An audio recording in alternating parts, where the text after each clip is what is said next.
Le GREMA, un groupe de recherche en écologie constitué de professeurs d'université, d'étudiants et de stagiaires. Pour la toute première fois, le 31 mai dernier, le GREMA a présenté un colloque avec les différents projets de recherche des étudiants. Pour l'occasion, on vous présente quelques membres du GREMA et leurs projets. Moi, je m'appelle Jonathan Casabonne. J'ai commencé ma maîtrise ici au GREMA. Je suis arrivé en décembre dernier, donc au plein milieu de l'hiver à Bitibien. Et moi, en fait, je travaille donc sur les champignons, la diversité en champignons dans les forêts d'Esquerre, notamment les peuplements de pin gris sur Esquerre. Parce que normalement, quand je dis Esquerre, normalement, tout le monde pense à Esca, l'eau. Donc, on pense bien connaître les esquerres, mais en réalité, niveau scientifique, on les connaît vraiment très peu. Et au niveau champignons, quels champignons il y a exactement là-dedans? On connaît vraiment très peu de choses. Donc c'est moi en fait ce que j'apporte, je vais essayer de découvrir un petit peu ça. Et je m'intéresse un peu à plein de sortes de champignons. C'est-à-dire que tu sais, quand tu te balades en forêt, tu vois un champignon, c'est une petite fructification, un pied, un chapeau, truc classique. Mais en réalité, le champignon, il est bien plus grand dans le sol. C'est plein de filaments microscopiques. Et donc moi, en fait, je m'intéresse à tout ça. Aux champignons qu'il y a dans le sol, qu'on ne voit pas à l'œil nu, et aux fructifications qu'on peut trouver en forêt quand tu te balades. Ça, c'est ça que j'apporte ici. Ok, moi je suis Miguel, je suis un professeur en écologie forestière et sylviculture et le directeur du GREMA. Le GREMA, c'est un groupe de recherche qui a comme un but pouvoir faire une recherche capable de résoudre tous les problèmes qu'a le territoire aujourd'hui en Abitibi. Ça voudrait dire comment aménager la forêt de façon durable, s'adapter au changement climatique et inclure les écosystèmes aquatiques dans la recherche et dans les approches des forestiers classiques. Moi, je m'appelle Fabio Genaretti, je suis professeur à l'Institut de recherche sur les forêts. Et comme nous tous ici, on est basé à Amos et on a créé les GREMA, donc les groupes de recherche en écologie de la MRC Abitibi, en 2021. Et donc, nos recherches à tous, on a comme des champs disciplinaires légèrement différents. Moi, je m'occupe beaucoup de la réponse des forêts au changement climatique. Mais il y a aussi donc d'autres expertises comme la sylviculture, comme les écologies aquatiques, comme la sylviculture. L'objectif du GREMA, c'est de nous rassembler et de nous rassembler aussi les étudiants qui viennent ici à Amos pour donner un sens d'appartenance et créer un groupe qui puisse donc répondre aux défis de l'écologie forestière ici en région. Oui, moi c'est Guillaume Grosbois, professeur en écologie aquatique. Donc effectivement, on est tous les trois, il en manque deux. C'est Annie Desrochers qui est professeur en sylviculture, puis un professeur en sciences sociales, qui est Suzy Basile. Non. Et donc oui, l'idée du GREMA, en fait, c'est vraiment de mettre des ponts entre les disciplines pour pouvoir étudier comme les écosystèmes, parce qu'il n'y a pas de barrière dans les écosystèmes, donc c'est un petit peu de transmettre ça. Puis aujourd'hui, donc c'était notre premier colloque, donc une journée en fait où tous les acteurs du GREMA, qui sont les étudiants principalement, ont présenté en fait chacun leur projet pour pouvoir comme que tout le monde se rende compte en fait de qu'est-ce qui se passe au GREMA. Et puis qu'on puisse en fait transmettre l'information entre les étudiants, avec les partenaires, puis entre les disciplines. Je voudrais uniquement dire que le GREMA est né il y a 12 ans avec le travail de jeunes chercheurs qui ont décidé de s'établir à la MRC Abitibi. Et notre but, c'est de montrer qu'en Abitibi, on peut faire une recherche internationale, mais aussi de qualité, et une recherche utile pour les Milo.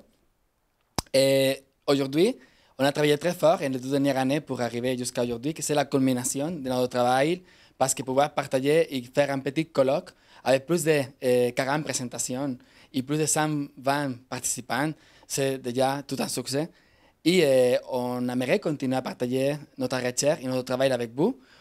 On remarque le soutien de Milo, le soutien de l'industrie, le soutien de l'association de la BTV pour notre groupe de recherche et on remercie à tout le monde pour ça. Alors, nous sommes tous des jeunes professeurs, donc c'est nos premières expériences. On découvre ça à l'enseignement pour ce qui concerne les étudiants à la maîtrise et au doctorat. Et en général, donc, c'est vraiment notre plus grande fierté voir les idées qu'on a eues et qui sont développées par nos étudiants par la suite et les voir présenter aujourd'hui, c'est vraiment une grosse fierté. On a des étudiants qui viennent de les coins de la planète, qui ont choisi licenciés famille en Asie, en Europe, pour venir à faire un doctorat ici, avec nous, avec notre équipe. Alors, le maximum de fierté d'un professeur, c'est voir comment un projet cané dans son bureau en une soirée en train de réfléchir sur les castors ou sur les bancs riveriens, comment ça se réalise en une vie, en une personne qui va être formée pour prendre des décisions dans le futur, pour travailler au ministère, pour travailler en recherche. Et c'est ça le plus joli du colloque, c'est voir l'évolution de chaque étudiant et voir comment les projets avancent et comment chaque projet c'est utile pour les Milan. Et oui, si, moi je voulais juste rajouter que ça a été aussi ça l'objectif aujourd'hui. C'était la première fois qu'on voyait comme tout le monde ensemble parler de leur projet. Donc ça a été très, très émouvant pour nous là, parce qu'effectivement, on discute tout le temps avec nos étudiants de leur projet. Là. Mais là, c'est la fois où on a vu un petit peu comme tous les talents émerger, un petit peu, puis comment ils prenaient en charge leur sujet. Là. Ils prenaient ça vraiment à cœur, que ce soit des gens de l'international ou des gens de la région. Donc oui, on est plus que fiers de tous nos étudiants. Là. C'est grâce à eux que la recherche se fait. Ben allô, moi c'est Mylène. Puis elle, moi, c'est Jade. Puis on est toutes les deux étudiantes en deuxième année au baccalauréat en environnement de l'Université Laval. Puis nous, on vient faire un stage ici pour tout l'été au Gréma. Puis ce qui nous a attirés à la base du Gréma, c'était d'abord le dynamisme puis vraiment la passion de l'équipe. On s'est tout de suite sentis accueillis au sein du Gréma.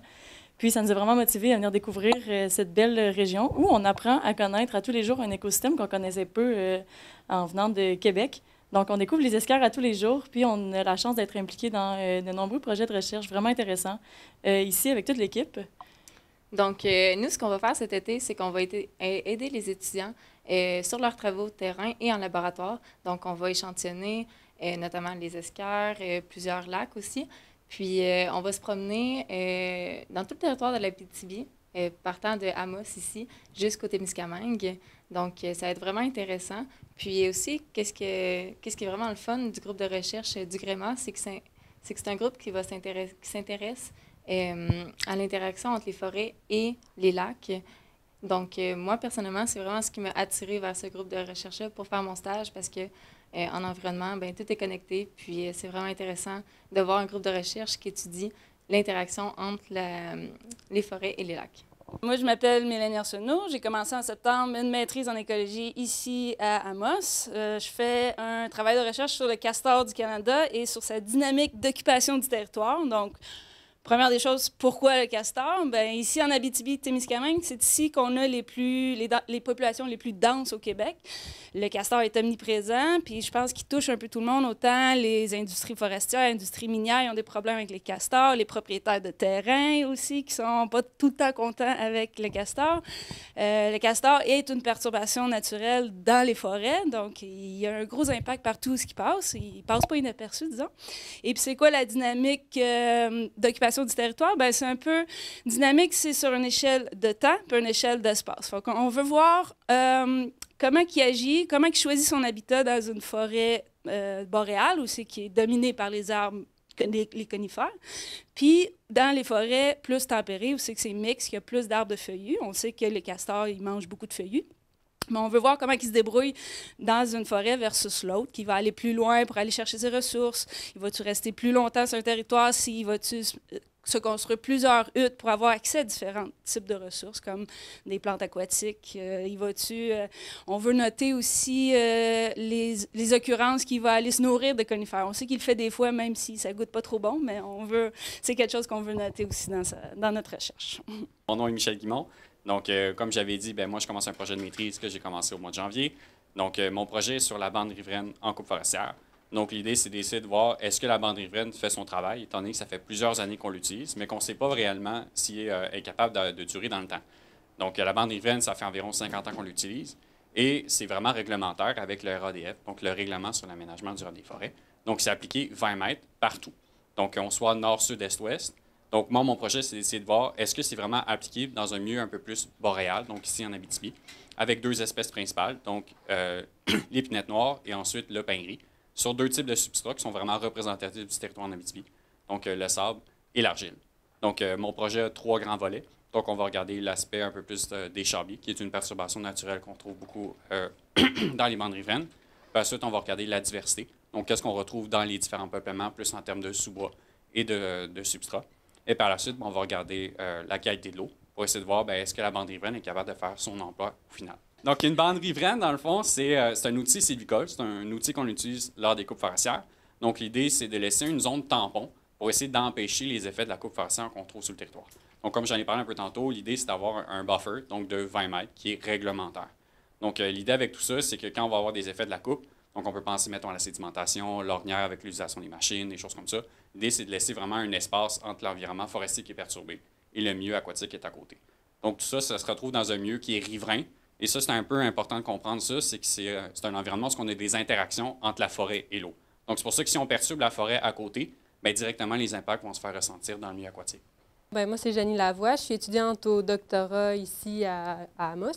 Mon projet, dans le fond, il porte sur l'impact de la tordeuse des bourgeons de l'épinette dans l'épinette. Puis là, quand je dis ça aux gens, normalement, ils me regardent et ils disent « Ouais, mais la tordeuse, elle n'affecte pas le sapin puis l'épinette. » Ben oui, mais moi, le but, qu'est-ce que je veux faire, dans le fond, c'est qu'après le passage de la tordeuse, bien, les caractéristiques du peuplement vont changer, dont l'ouverture de la canopée. Et moi, je veux voir si ça va avoir une influence sur la dynamique et la croissance de la régénération de pins. Mais aussi, ce qu'on veut faire, c'est d'adapter les coupes forestières à cette perturbation-là, parce qu'elle est quand même très fréquente dans l'épinette, même si elle n'affecte pas directement l'arbre, bien, les pins.